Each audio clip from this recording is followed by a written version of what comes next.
Imagine you're a business owner relying on a dozen different software programs. Each one is expensive, overly complicated, and worst of all, none of them are connected. It can be incredibly stressful, right? Now, picture Odoo. CRM, accounting, inventory, manufacturing, marketing, HR, and more. Odoo brings all the tools your business needs into one simple platform, and all seamlessly connected. Everything works together, giving you the peace of mind that your business is running smoothly from every angle. Odoo's open source applications are user-friendly and designed to scale with your business, saving you time and money.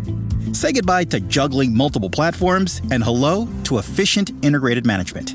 Stop wasting resources on complicated systems and make the switch to Odoo today. Visit odoo.com, ODOO.com, and discover how Odoo can simplify and streamline your business operations. Odoo, modern management made simple. 911, what's the nature of your emergency?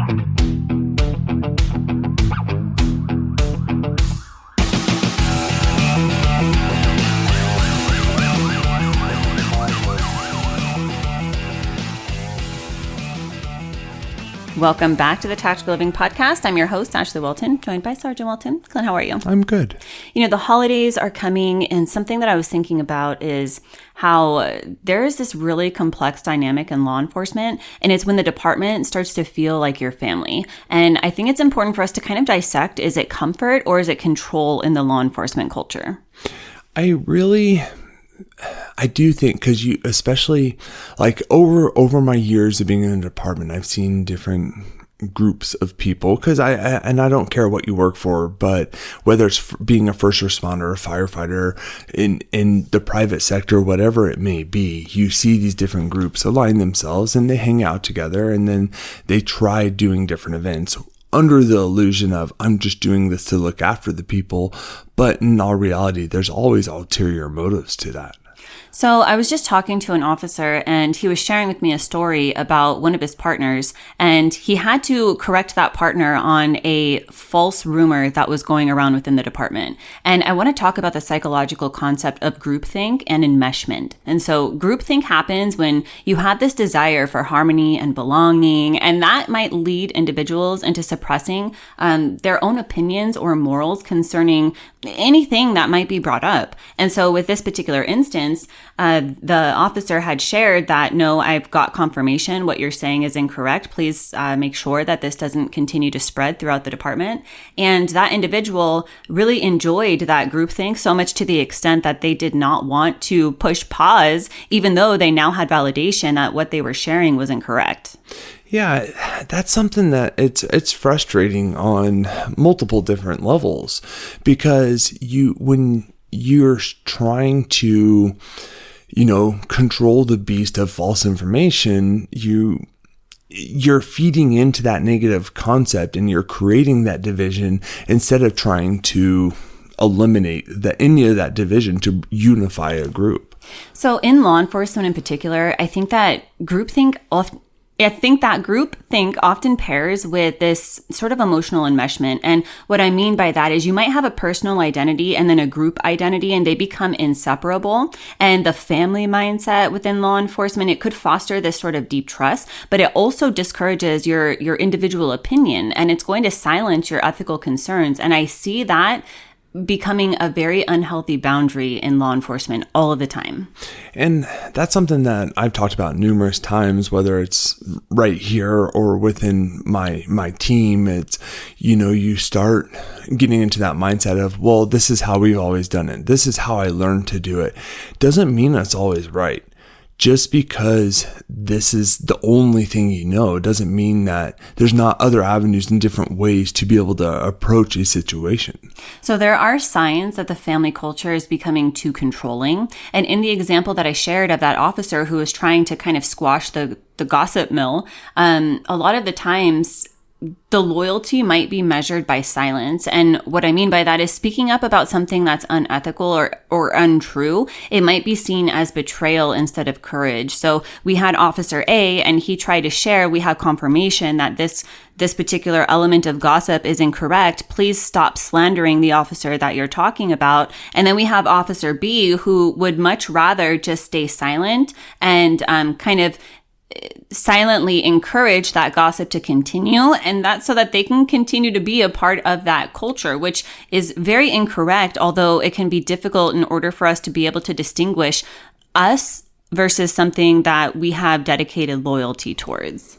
Yeah, you start creating and garnering that separation, and if because you're making it about you in that dynamic, and you shouldn't be making it about you at all, because it has nothing to do with you. You're just getting attention or that feedback from others, thinking you're aligning with their own agendas. I'm going to use the word dweeb because I literally haven't heard that word in such a long time. But I'm thinking about the dweeb officer who, regardless of circumstances, introduces themselves based on their position of work. You know what I'm talking about? Yep, exactly. And so a lot of the times your personal identity might fade into the job, and you'll stop introducing yourself as you, and everything just revolves around the uniform.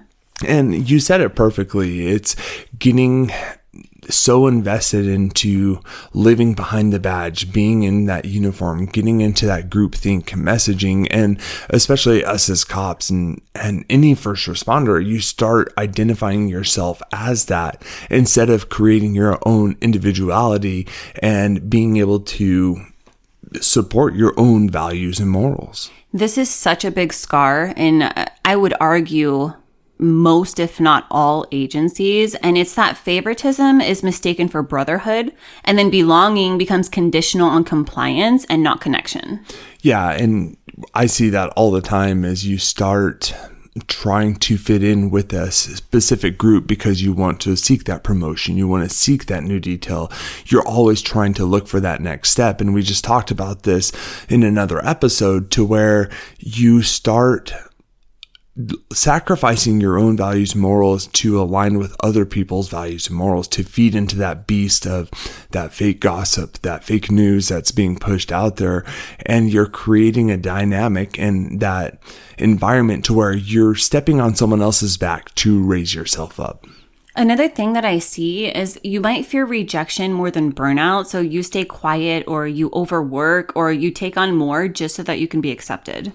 Yeah, it's the more and more you get so invested into that, you're not going to learn any difference, and you're going to invest yourself into what you know and what you're comfortable with, trying to strive for that next step, trying to strive for that next goal. I also think that when you're only living that thin blue line and you're only trusting that thin blue line, something else that happens is you can't trust outsiders, and you're doing yourself a disservice because friends and family or therapists or anybody outside of, quote, the family, they're viewed with this sense of suspicion instead of you receiving the gift of whatever value it is that they have to offer. Yeah, it's having that branch outside of being in law enforcement, because when you have your circle outside of that, you're able to open up your eyes, your world to other mindsets, other dialogues of not only what you see in the day-to-day at work, you're able to see, okay, here's the outside perspective that I didn't even consider before. And you can still stay connected, but there are ways to do it without losing yourself. And I think one of the most important things is to define what brotherhood really means. And I think that true loyalty actually includes accountability and honesty and mutual respect, and not just this sense of blind obedience. Yeah, being able to define that for yourself and being able to actually have true conversations and think outside the box, to be able to not necessarily always push against the grain, but to be able to speak your own mind and not be involved in that groupthink all the time. And I think too that it's really important to have a circle outside of the job, because real balance comes from having relationships that don't depend on your rank or your shift. Yeah, being able to be with others outside of your normalcy is you're getting outside of your comfort zone, and you're not like, you spend a lot of your time at your job, at your career on a regular basis. You need to be able to separate yourself to have that division between your work and home life. Yeah, and going back to Officer A and Officer B, Officer A tried to speak up early and respectfully, and Officer B felt like that might have been an attack for some reason. And I think that healthy teams can disagree without fear, and that silence only strengthens the dysfunction, which is what I think was happening with Officer B.